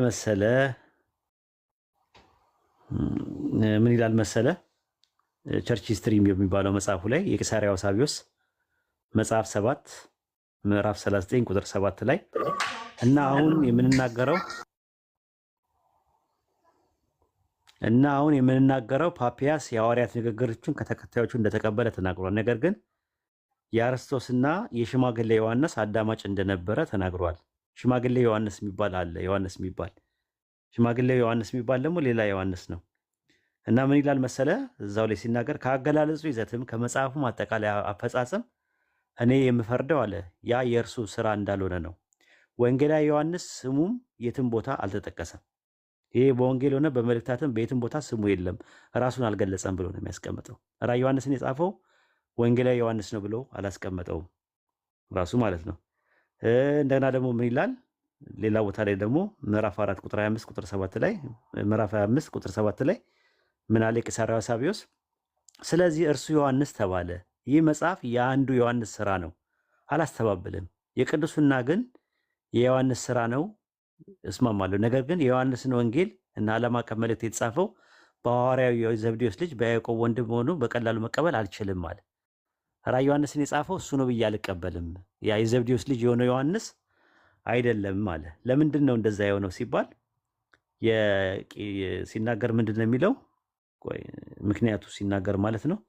ራዕየ ዮሐንስን ሲናገር ምን ይላል? አንድ ቦታ ላይ እሺ ምን ይላል መሰለህ? ቸርች ሂስትሪ መጽሐፍ 7 ምዕራፍ 39 ቁጥር 6 ላይ እንደዚህ ይላል። ይህ የሚያሳየው በእስያ ውስጥ 2 ሰዎች ተመሳሳይ ስም ያላቸውና በኤፌሶን 2 መቃብሮች እንዳሉ የሚናገሩ የእነዚህ አባባል እውነት መሆኑ ነው።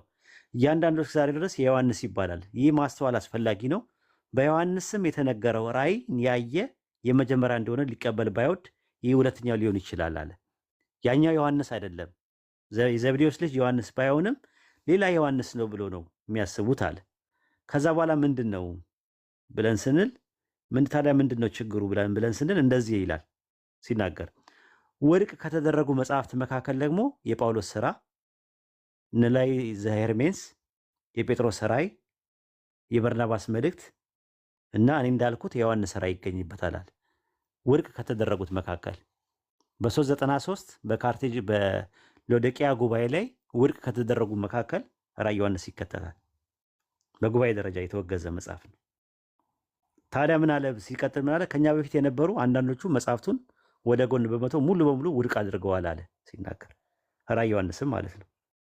ታዲያ ማን የጻፈው ራዕየ ዮሐንስ ሲባል የቂሳርያ አውሳቢዮስ መጽሐፍ 7 ቁጥር ቻፕተር 25 ነምበር 2 ላይ ምንድነው የሚለው? ተመልከት እዚህ ጋር እንዲህም አለው የዮሐንስ ስራ አይደለም እንዲሁ መገለጥም አይደለም፣ ምክንያቱም በወፍራም እና ጥቅጥቅ ባለ ጨለማ መጋረጃ የተሸፈነ ነው።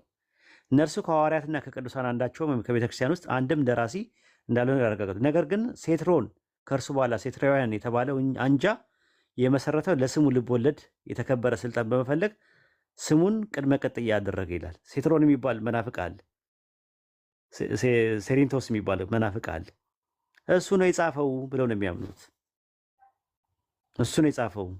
ማን ነው እንደዛ ብለው ያስቀመጠው?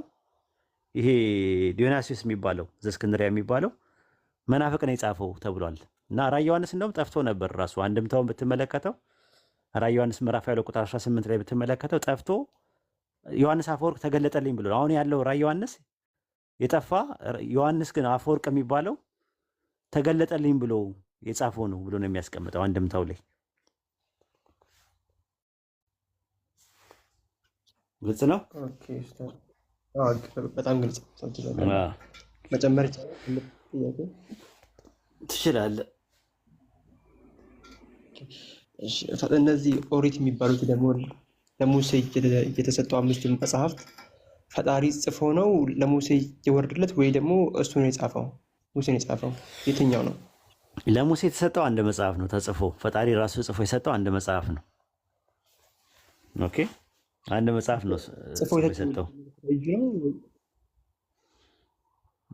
እንጃ ያው በእጁ የሚል ነገር እንጃ፣ በጣቶቹ መሰለኝ የጻፈው፣ በጣቶቹ መሰለኝ የጻፈው፣ በጣቶቹ መሰለኝ። እንደዛ አይነት ማስረጃዎች ልስጥ፣ አንዳንድ ነገሮች ማስረጃዎችን ልስጥ። የእኛን ታውቀዋለህ ራሱ አላህ በረሱል ሰለላሁ ዐለይሂ ወሰለም በእንትን ላይ ሱነን አቢ ዳውድ ላይ መጽሐፍ 42 ሐዲስ 106 ላይ እንደዛ ይናገራሉ። ተውራትን በእጁ ጽፎ ሰጥቶታል ብለው አስቀምጠዋል። ተውራትን በእጁ ጽፎ ሰጥቶታል ብለው አስቀምጠዋል። አምላካችን አላህም በቁርአን ላይም እንደዛ ይናገራል። ሱረቱል አዕራፍ ምዕራፍ 7 ቁጥር 145 ላይ በእርሱ በሰሌዳዎች ላይ ከነገር ሁሉ ግሳጼና ደግሞ ማብራራትን ጻፍንለት ይላል። አላህ እንደጻፈለት ይናገራል። ሱነን ኢብኑ ማጃ ላይ ደግሞ ረሱል ሰለላሁ ዐለይሂ ወሰለም መጽሐፍ 13 ሐዲስ 20 ላይ ምን ብለዋል? ተውራትን ለሙሳ ባወረደው እምላለሁ ብለዋል። ሱረቱ ማይዳ ምዕራፍ 5 ቁጥር 4 ላይ ደግሞ እኛ ተውራትን በውስጧ መመሪያ ያለባት ስለሆነ አወረድን ይላል። ስለዚህ አላህ እንዳወረደው ለሙሳ ጽፎ እንደሰጠው ይናገራል። ባይብልስ ብለን ስንል ባይብልም እንደዛ ነው፣ ተመሳሳይ ነገር ነው ያለው። ኦሪት ዘጸአት ምዕራፍ 24 ቁጥር 12 ላይ ያዘው።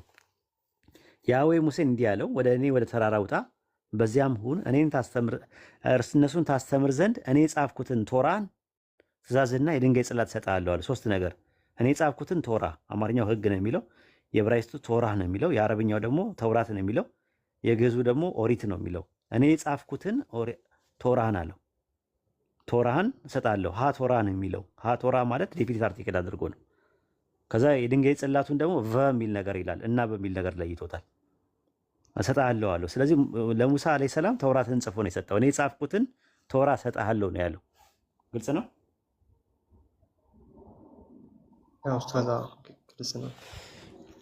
ለዛ ነው እንትን የተባለው ማለት ነው። ከዛ በኋላ ምን ተደረገ? ዘዳግም 31:26 ላይ ይህን የቶራ መጽሐፍ ውሰዱ፣ በአምላካችሁ በያህዌ ቃል ኪዳን ታቦት አጠገብ አኑሩት አለ። መጽሐፉ የሰጠው ለሙሳ የተሰጠውን አንድ መጽሐፍ ነበረ። ከዛ በኋላ ነው ከአንዱ መጽሐፍ ላይ 5 መጽሐፎች የተዘጋጁት። ኦሪት ዘፍጥረት፣ ኦሪት ዘጸአት፣ ኦሪት ዘሌዋውያን፣ ኦሪት ዘኍልቍና ኦሪት ዘዳግም የሚባሉ መጽሐፍቶች ተዘጋጁ። ስለ ሙሴ አሟሟት፣ አቀባበር፣ ስለ ሙሴ አወላለድ ታሪክ ጸሐፊዎቹ ነገሩን። እንደ ሙሴ ያለ ነቢይ ከዛ በኋላ በእስራኤል ውስጥ አልተነሳም፣ መቃብሩ እስከ ዛሬ ድረስ አልተገኘም፣ ሙሴን ቀበሩት ምናምን እያሉ ይነግሩናል። እንደ ሙሴ ያለ ከዚያ ወዲያ እኮ አልተነሳም ምናምን እያሉ ረጅም ጊዜ በኋላ ናቸው የጻፉት። ስኮላሮች ምን ይላሉ? በባቢሎን ምርኮ ጊዜ ነው የተጻፈው ይላሉ። ኦሪት በተጻፈ ከ900 ዓመት በኋላ ለሙሳ ከተሰጠ በኋላ ነው እነዚህ 5ቱ የተዘጋጁት ፔንታተች የሚባሉት ኤክሶዶስ፣ ሌቪቲከስ፣ ጄኔሲስ ምናምን እየተባሉ የሚባሉት ማለት ነው። ነምበርስ እና ዲትሮኖሚ የሚባሉት።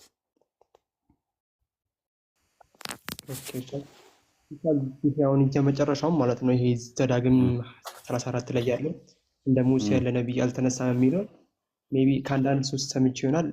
ይሄኛውን ኢያሱ ነው እየጻፈ ይሄን የመጨረሻ ፓርቱን ኢያሱ ነው እየጻፈው እንጂ ሙሴ አይደለም።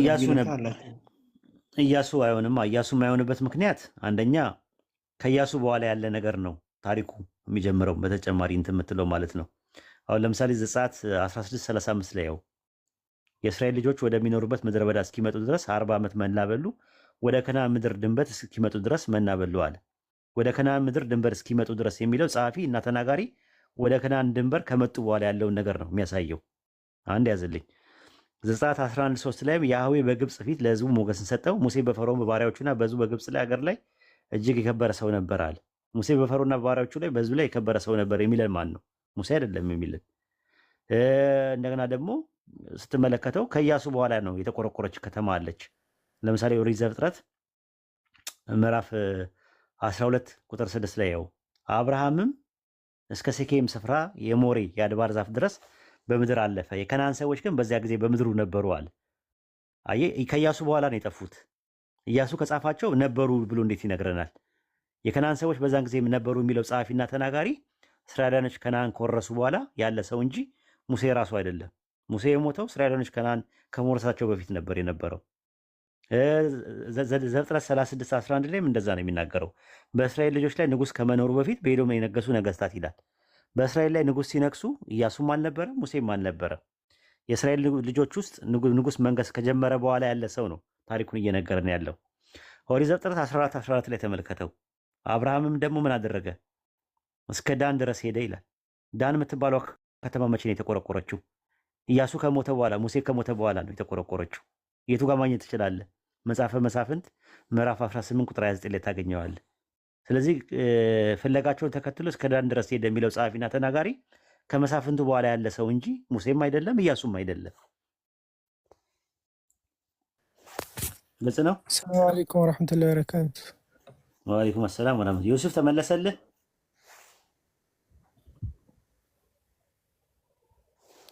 ተመለሰልህ ዩሱፍ? ደንዝዞ ነው እንጂ በጥቅስ አልደነዘዝኩት እስኪበቃው ድረስ። ሰላም አለይኩም ኡስታዝ። ወአለይኩም ሰላም ወራህመቱላሂ ወበረካቱ። እንትን ሁለት ነገር ነበር። አንደኛው እንትን አይፎን ላይ አፕሊኬሽኑ አይሰራም። ልክ እንደዚህ ይሆናል። ቆይ አንዴ ላሳየሁት። ቆይ አንዴ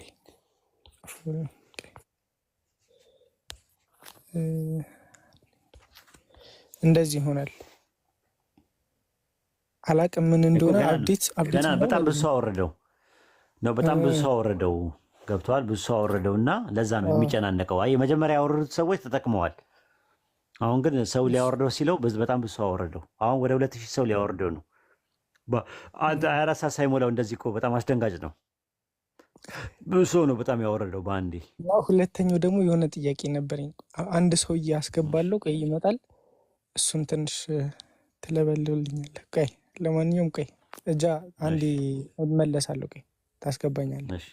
ትለበልባለህ ይላል። ታስተምራለህ በል እንጂ የምመለብለም ነው። ልታስለበልበኝ ነው እንዴ? መለብለም ብለህ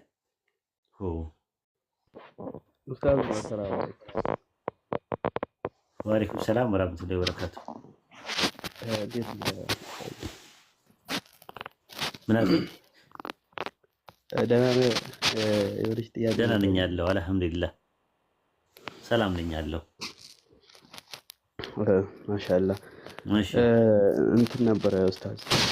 ለምሳሌ ብዙ ጊዜ እንዲህ በቁርአን ላይ አረብኛ ፊደል ያለውና ቁርአንን በተለያየ አንጻር ወይም ደግሞ ትራንስሌት እየተደረገ የሚመጣው ነገር ለምሳሌ ቅድም እንዲህ ወደዚህ ስክሮል እያደረኩኝ አይቼ ነበረ እና ድንገት አንድ ካፊር ከሆነ ሙስሊሞች ጋር ቢያንስ ቁርአንን የሆነ የሚያነባ አይነት ነገር ነውና ሱረቱል ጂን ላይ ወአነሁ ተዓላ ጀዱ ረቢና የምትለዋን መተኸዙ ሳሂበተ ወላ ወለዳ የሚለውን ጀዱ የምትለዋን ፍቺ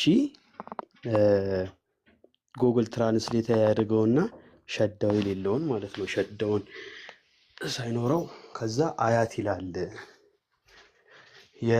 የጌታዬ አያት በሚል እንደዛ ነውና በዚያ አኳያ በዛው አንጻር ሁሉም እንዲማርበት ከዚህ አንጻር የሐረምኛ ፊደላቶች በምን ሲሆኑ ለምሳሌ ፈታ ከስራዎች እነኚህ የሚወጧቸው የትርጉም አይነቶች እነዚህ የነኝን ልዩነትና አንዳንድ ትንሽ ضعيف የሆኑ ሐዲሶችን ለምሳሌ በዛ ዙሪያ ትንሽ ብታብራራልን፣ የትኛው ሌላ ተቀባይነት ሊኖረው አላብራራልም። ይችላል? አንድ ጥያቄ ነው መጠየቅ ያለብህ፣ አንድ ጥያቄ ነው ማብራራልህ ማለት ነው። እሺ ምክንያቱም እሺ፣ በአንዴ አፎን ሁለት ሶስቴ አፎን ከጠየቅከው ትንሽ አሰልቺ ነው የሚሆነው።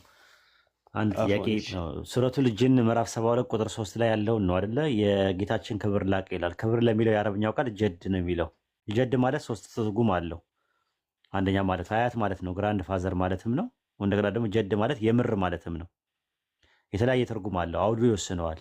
አንድ ቃል ሁለት ሶስት አራት ትርጉም አለው ሄርሜቲክስ ላይ ማለት ነው። ስለዚህ እዚህ ጋር ላቀ ከሚለው ጋር የመጣው ቃል ሱረቱል አዕራፍ ምዕራፍ 7 ቁጥር 190 ላይ እንደዛ ነው። አላህ ከሚያጋሩት ሁሉ ላቀ ይላል። ሱረቱል ነምል ምዕራፍ 27 ቁጥር 3 ላይም እንደዛው ላቀ ለሚለው ቃል የገባው ቃል ተዓላ ነው የሚለው።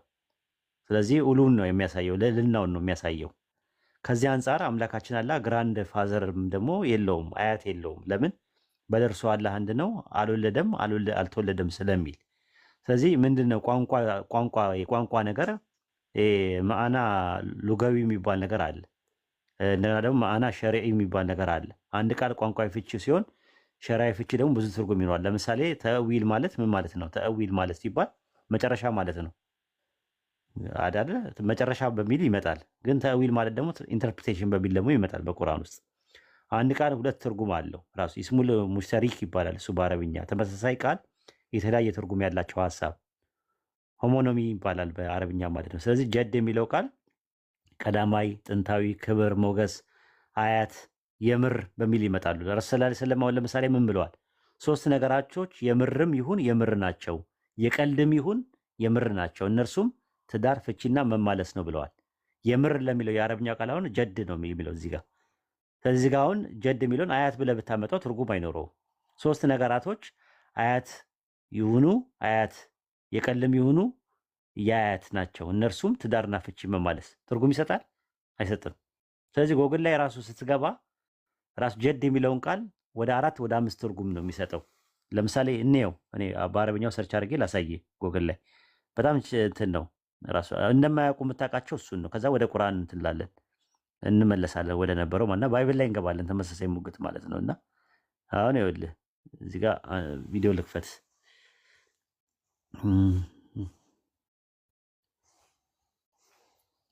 እዚህ ጋር ክብር በሚልም ይመጣል ይላል ጀድ እታያለሁ።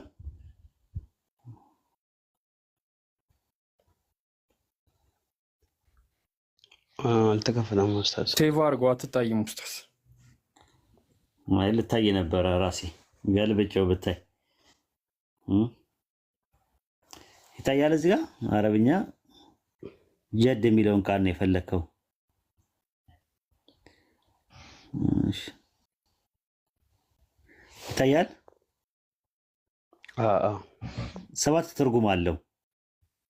ግራንድ ፋዘር ማለት አንሲስተር በሚል ይመጣል፣ ግሎሪ በሚል ይመጣል፣ ማጀስቲ በሚል ይመጣል። ይታያል። ማጀስቲ፣ ግሎሪ የተለያየ ነገር አለው፣ የተለያየ ትርጉም አለው ሲመጣ ማለት ነው። ወደ 7 አይነት ትርጉም አለው እና እነሱ የፈለጉት የትኛውን ነው የሚለውን ነገር የተፈለገበት ክብር በሚለው ነው የመጣው። እንደዚህ ነው። ከዛ በኋላ አርጊመንቱን ታሰፋዋለህ። ኮምፓራቲቭ ሪሊጅንስ ከሆነ ድረስ ወደ ባይብል ትገባለህ ማለት ነው። ወደ ባይብል ትገባና ምን ታደርጋለህ? ወገብ የሚለው ቃል እና ልብ ማለት እንዳልሆነ ይታወቃል። ሚን የሚለው የዕብራይስጥ ቃል ልብ በሚል መጥቷል። መዝሙረ ዳዊት ምዕራፍ 40 ቁጥር 8 ላይ ሕግህም በልቤ ውስጥ ነው ይላል። ልብ ለሚለው ቃል የገባው ቃል ሚኢን ነው።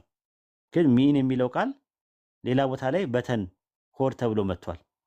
ለምሳሌ ማለት ነው በተን የሚለው ቃል ማለት ነው። አሁን የመጀመሪያው ተመልከተው ወገብ በሚል ይመጣል። ሁለተኛ ሳሙኤል ምዕራፍ 7 ቁጥር 12 ላይ ከወገብ የሚወጣ ዘር ይላል። ወገብ ለሚለው ቃል የገባው ምንድነው? ሚኢን ነው የሚለው። በሌላ ቦታ ላይ ደግሞ ልብ ይለዋል። ልብና ወገብ አንድ ነገር ነው አይደለም። ግን አንድ ቃል ሁለት ትርጉም አለው። ተመልከት። ኦሪት ዘፍጥረት ምዕራፍ 30 ቁጥር 22 ላይ ደግሞ በተን ማለት ምንድነው ይላል? ሆድ ይለዋል። ነገር ግን መጽሐፍ ምሳሌ ምዕራፍ 22 ቁጥር 18 ላይ ደግሞ በተን ማለት ደግሞ ልብ ነው ይለዋል። በተን ምንድን ነው? ልብ ነው ወይስ ሆድ ነው?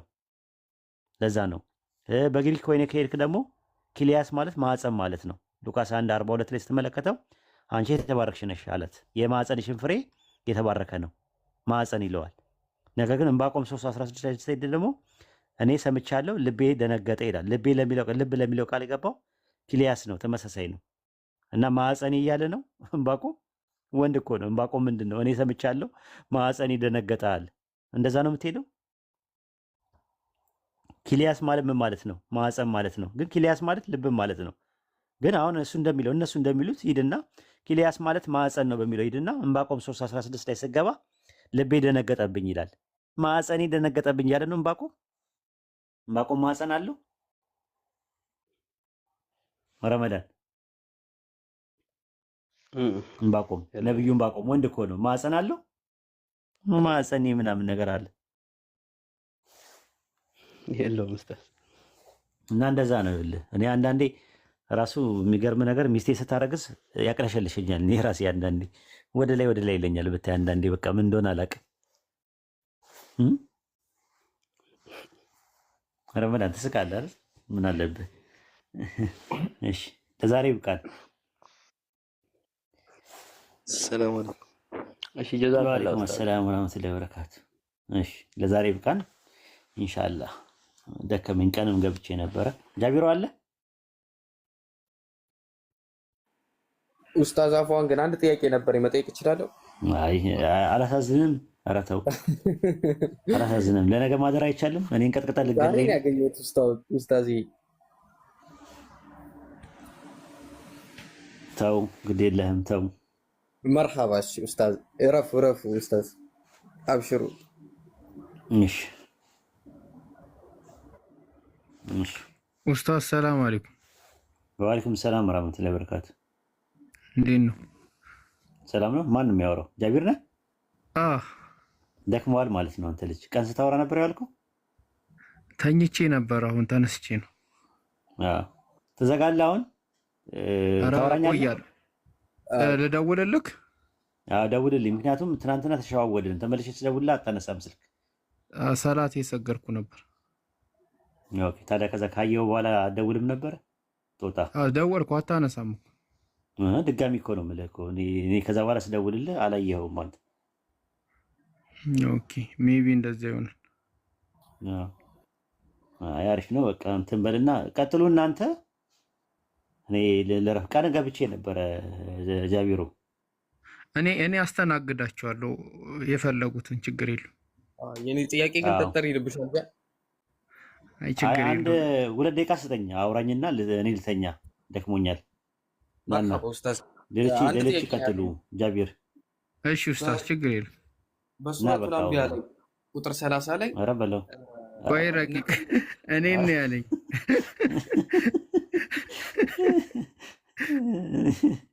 እኔ ጀት ልሆንልህ፣ እኔ ልብረርልህ። በረርክ እኮ እሺ እሺ።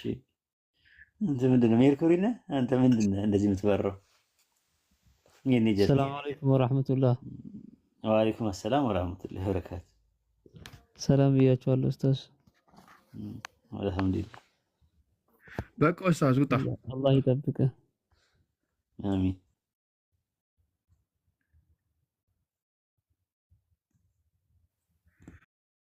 እሺ ቀጥሉ። መጣሁ እኔ